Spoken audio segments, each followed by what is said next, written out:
Beijing, Secretary of State Rex Tillerson said the United States is in direct contact with North Korea and is looking into whether Kim Jong-un is open to talks. The comment, made during a brief trip to China, was the first time the Trump administration acknowledged direct communication with Pyongyang. "We are probing, so stay tuned," he said. "We ask, would you like to talk? We have lines of communications to Pyongyang. We're not in a dark situation, a blackout.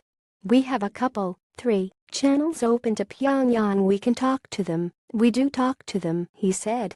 Heather Nauert, a State Department spokeswoman, said later in the day that despite the U.S. efforts, North Korean officials have shown no indication that they are interested in or are ready for talks regarding denuclearization.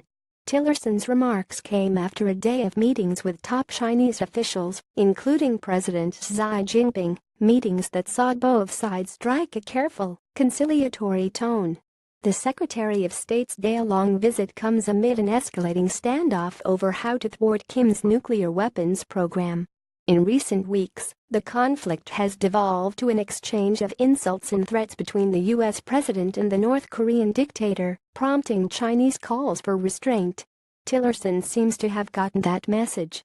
In brief statements ahead of his meetings with Chinese leaders, the Secretary of State did not so much as mention North Korea and, nor, for that matter, did the Chinese. Instead, both sides tried to keep the focus on President Trump's upcoming Asia visit, which Xi promised would be a special, wonderful, and successful event. Yet all the talk of careful planning and close cooperation could not mask the less than ideal circumstances. Tillerson landed in Beijing on Saturday morning after a long delay due to a problem with his plane, arriving on the eve of the week-long Mid-Autumn Festival. In addition to the holiday, his hosts had much on their minds. For months now, Beijing has been consumed with preparations for twice-a-decade political meetings to be held in October.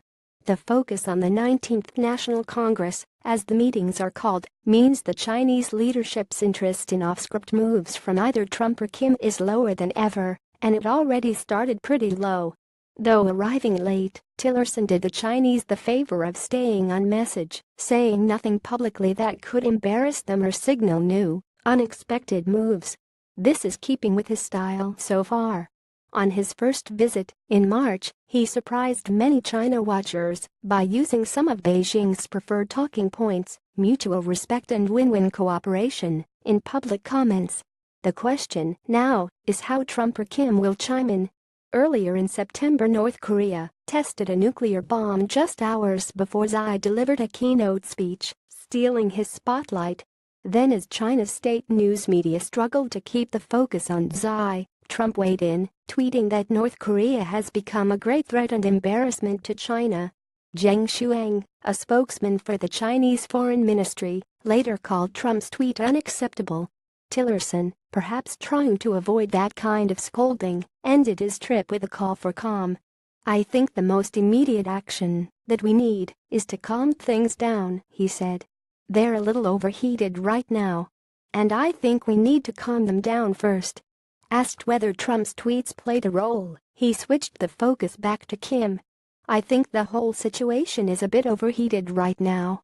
I think everyone would like for it to calm down," he said. Obviously, it would help if North Korea would stop firing off missiles. That would calm things down a lot.